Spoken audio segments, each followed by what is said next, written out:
Hey, what's up, Fuse fam? Welcome to Virtual Midweek for the week of May 6th. We're in our second teaching week of our Big Picture series going through the life of Joseph. Matt is going to be preaching here in a bit. And if you didn't notice, we're kind of shaking things up a little bit this week. Most of the weeks we've been doing this virtual thing. We've been just kind of recording a group chat and then editing it together and making a video out of that. Well, tonight it's going to look a little more like a regular service with different elements. And so stay tuned for that. We're excited. Public service announcements. This Sunday is Mother's Day, right? Coronavirus, COVID-19 hasn't changed that. This Sunday is Mother's Day. So I don't know who in your house, which of the siblings is the responsible one who organizes a gift or decides what you guys are going to do, makes breakfast, gets a card, orders flowers, any of that stuff. Well, hey, get on it, right? You've got, so let's say it's Wednesday, so Thursday, Friday, you have like 3 or 4 days to do that. So make sure that you do that, because we want all the mothers to know how much they're loved and how much they are valued and appreciated. And during this season, they've been doing so much, right? Like, they already do everything for you, but now they've also become your teacher. Many of you, they're your scheduler, your daily planner. They're making sure that you actually get out of bed. Like, man, they're doing everything. So let's go above and beyond to show them some love this weekend.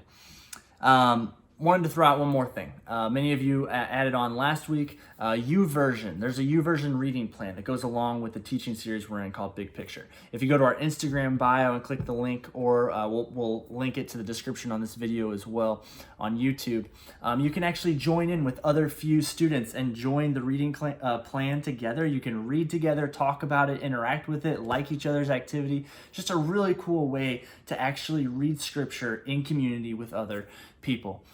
And then lastly, before we jump over to Jaron to lead us into like a little reflection and worship, I wanted to share from Philippians 1. This was the verse from yesterday or the day before, the reading plan. And this is Paul writing to the church in Philippi. He says, "I thank my God every time I remember you. In all my prayers for all of you, I always pray with joy, because of your partnership in the gospel from the first day until now, being confident of this, that he who began a good work in you will carry it out to completion until the day of Christ Jesus." And during this season where we've been apart, man, we miss you. I long to be back together with you. We are looking forward to that day. We don't know when it is yet, right? There's signs and indicators that it might be coming up somewhat soon, sometime in the next month, or whenever. I don't know, but man, we miss you. And so know that we miss you, know that we love you, know that we're praying for you, and know that Jesus, who started a good work in you, he is going to bring that to completion. Love you, miss you, see ya. Yo, so one of my favorite things on the internet, on YouTube, is these interviews that are called Genius Interviews, and it's a site where you can check out the lyrics to pretty much any song. And sometimes on YouTube they have the artists, they come in and they do interviews where they break apart each song, break apart each lyric within the song, each line. And a lot of times it's hip hop artists, rap artists, and I've been on a kick of just checking out and catching up on my Christian hip hop artists that I haven't listened to in a while. And so this week, down below in the description, if you check out the playlist, it's Midweek Music. The playlist is going to be 5 songs, and I tried to kind of organize them in a way that kind of tells a story similar to Joseph's. But I thought it was kind of interesting because I ran across this song today, actually. I ran across this song called Meant For Me by a guy named Ty Brassel. And the lyrics I'm going to put right here. This is the chorus to this song, and tell me if it sounds kind of like the story of Joseph. It says, "Yeah, it was different for me. They couldn't see the vision, it was crystal to me." That's kind of like whenever he has these dreams and he tries to interpret them to his brothers and tell them that he's going to be the ruler and they're going to have to come to him for help and everything like that. And they couldn't accept that. They didn't understand what was happening. That's kind of ridiculous. But at the same time, he knew it was from God. But I mean, sometimes things pop in. But anyways, I thought it was cool. And then it kind of unfolds. Look how the table turns. Interestingly, right here. And I think that's cool because it talks about Joseph. He becomes second-hand man of Egypt. And that kind of jumps ahead a little bit in the story. And then right here it says, if that's what it is, that's what it is meant to be. And that's kind of like, it's meant to be this way, and not like deal with it, but more like it's going to be a good thing if you see how it plays out. And then here on the next part, we have talk down on me. I could never be that what you want me to be. He's the favorite son of his father, and he's given this coat, which leads us to the next line, which I think is a funny way to put it, but at the same time, definitely lies in. So iced out on my chest, I put my heart on my sleeve.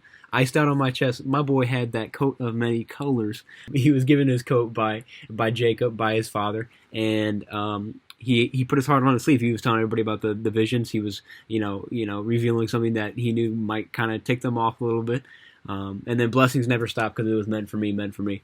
This part could be in line with the fact that whenever you follow Jesus, whenever you follow God, like Joseph was, step by step, he was taking steps that were hard steps. He was taking steps that led him into the pit. He was taking steps that led him into slavery for the king, slavery for Egypt, and then he ended up becoming second-hand man. But it was step by step. He was brought along by God's plan for him, and it took him into these places that sometimes were hard, sometimes were low. But it ended up becoming a big blessing, not just for him, but for his family as well, because they ended up having to come to him for help. But if he hadn't followed his heart, followed his vision that God had placed on his heart, then he would not be able to bless his family in such a high way that he was toward the end of this story. So that is not how far we get along the story today.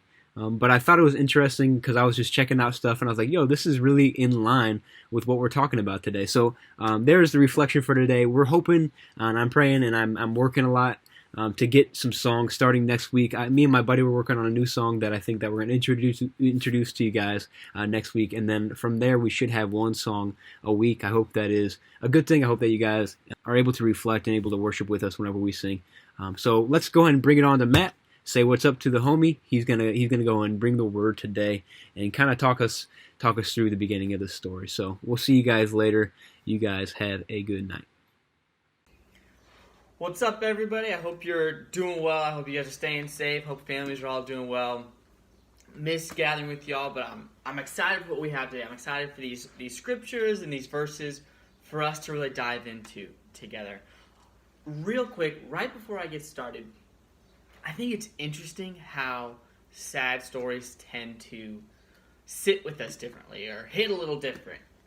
Sad stories are really something we tend to remember more. So for me, I saw Bridge to Terabithia when I was like 12, right? And in this movie, spoiler alert because it's been out for forever, but like the main girl dies at the end, and it's devastating. And I remember just weeping in the theaters for some reason, and it's so strange. Like, the sad stories sit with us, and they're relatable in ways that movies that always are happy or books that are always happy don't sit with us because they don't feel as realistic. They don't feel as real and raw. And today our story is pretty sad in the end. It's not a happy-go-lucky, they were married and lived happily ever after story. It's a sad story. We're going to continue on in our series of Joseph.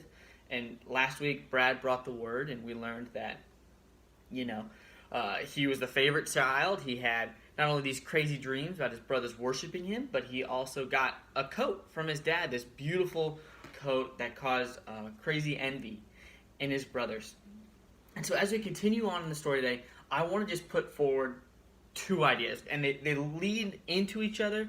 And the first part of the idea is this: even when you can't see the bigger picture, remember God is with you, right? Even when you can't see the bigger picture, remember God is with you. And then along with that, I want us to remember that God is the hero of the story. We're going to get into both of those ideas as we continue on, but allow those to kind of simmer for a while as we really dive in. So let's start in Genesis 37, verse 12. Now his brothers had gone to graze their father's flocks near Shechem. And Israel said to Joseph, "As you know, your brothers are grazing the flocks near Shechem. Come, I'm going to send you to them." "Very well," he replied. So he said to him, "Go and see if all is well with your brothers and with the flocks, and bring word back to me." Then he sent him off from the valley of Hebron. When Joseph arrived at Shechem, a man found him wandering around the fields and asked him, "What are you looking for?" He replied, "I'm looking for my brothers. Can you tell me where they are grazing their flocks?" "They have moved on from here," the man answered. "I heard them say, 'Let's go to Dothan.'" So Joseph went after his brothers and found them near Dothan.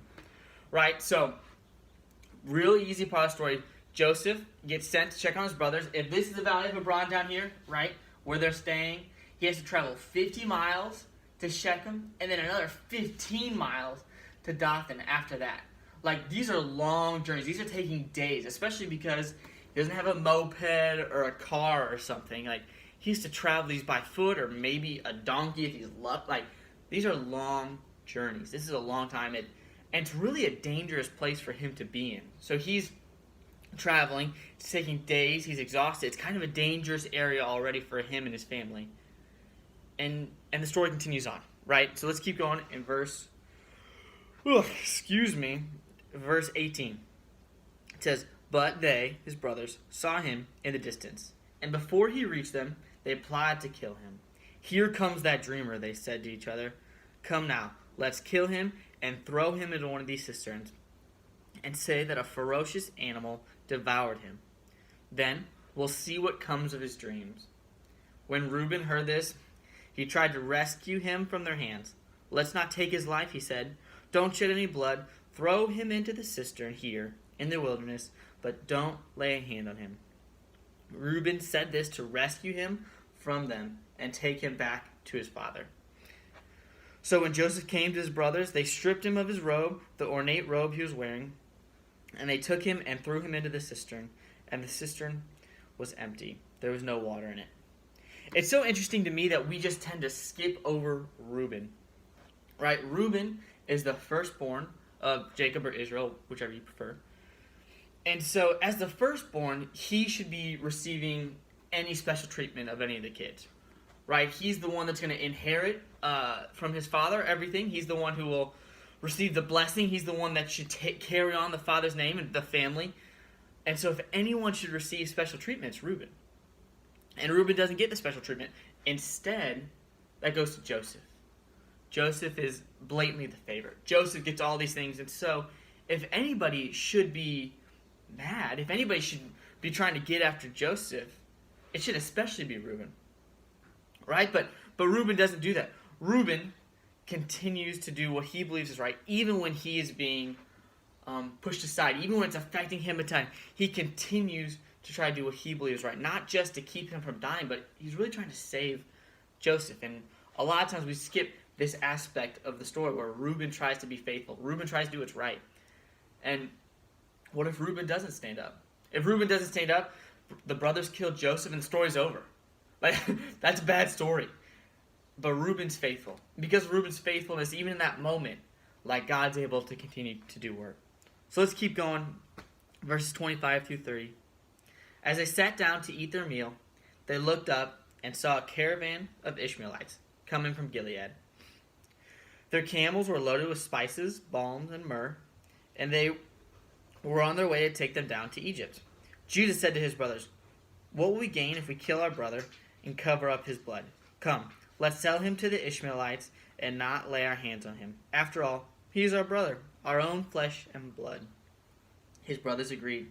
So, when the Midianite merchants came by, his brothers pulled Joseph up out of the cistern and sold him for 20 shekels of silver, and the Ishmaelites who took him to Egypt. When Reuben returned to the cistern and saw that Joseph was not there, he tore his clothes and went back to his brothers and said, "The boy isn't there. Where can I turn now?" And so, if we remember those 2 points, if we remember the things I talked about at the beginning of, even when you can't remember, even when you can't see the bigger picture, remember God is with you and God is the hero of the story. Those things, those truths affect us in two different circumstances. The first is Reuben's circumstance, right? Where we're trying to do the right thing. We're trying to do good by God. We're trying to be faithful when everyone around us is doing wrong, right? Crazy hard, crazy disheartening. Or maybe you're in a situation like Joseph, where maybe you've done something weird, like sharing your dreams that your brothers are gonna, worship you twice, and your dad and your family, like, a little weird, a little odd, but Joseph was just coming to check on them. Like, he was just doing what his father asked him to do. Right? So, those are our two situations. Those are the two things we can wrestle with, and two sad aspects of what we have of when we're trying to do something right and it's just not working. We're trying to do the right thing, everyone else around us trying to do wrong. Or a lot of times, like now, like our seniors right now, where totally outside of their control, bad things are happening to them. And what do we do? What do we do in those times where bad things happen outside of our control, or we're trying to do good and everyone else around us is doing wrong? We remain faithful. And we remain faithful because we remember that God is the hero of the story. We're not the hero. We're not the one who's going to turn time and change everything. We're the ones who God allows to join in his story. And so, if he's the hero, that means that we're not. And all we have to do is be faithful. No matter our circumstances, no matter how things are going in the moment, we have to be faithful. Because we know God is with us and God is the hero of the story. So let's finish up real quick. 31 through 36 says this. It says, "And they got Joseph's robe, slaughtered a goat, and dipped the robe in the blood. They took the ornate robe back to their father and said, 'We found this. Examine it to see whether it is your son's robe.' He recognized it and said, 'It is my son's robe. Some ferocious animal has devoured him. Joseph has surely been torn to pieces.' Then Jacob tore his clothes and put sackcloth and mourned his son for many days. All his sons and daughters came to comfort him, but he refused to be comforted. 'No,' he said, 'I will continue to mourn until I join my son in the grave.' So his father wept for him. Meanwhile, the Midianites sold Joseph in Egypt to Potiphar, one of the Pharaoh's officials, the captain of the guard."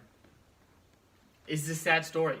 This ends sadly, right? Where Reuben failed, Joseph sold in slavery, and Jacob is mourning for his son for days, refusing to be comforted. So what does that mean for us? What do we do? Well, like I said, we remember that God is the hero of the story. God is the one who's in control. We're not the hero. Joseph's not the hero, because if Joseph's the hero, that's a bad situation because he's a slave now. And if Reuben's the hero, that's not good because Reuben failed. And if Jacob's the hero, that's not good because he's weeping by himself. Right? So we have to remember that God is the hero.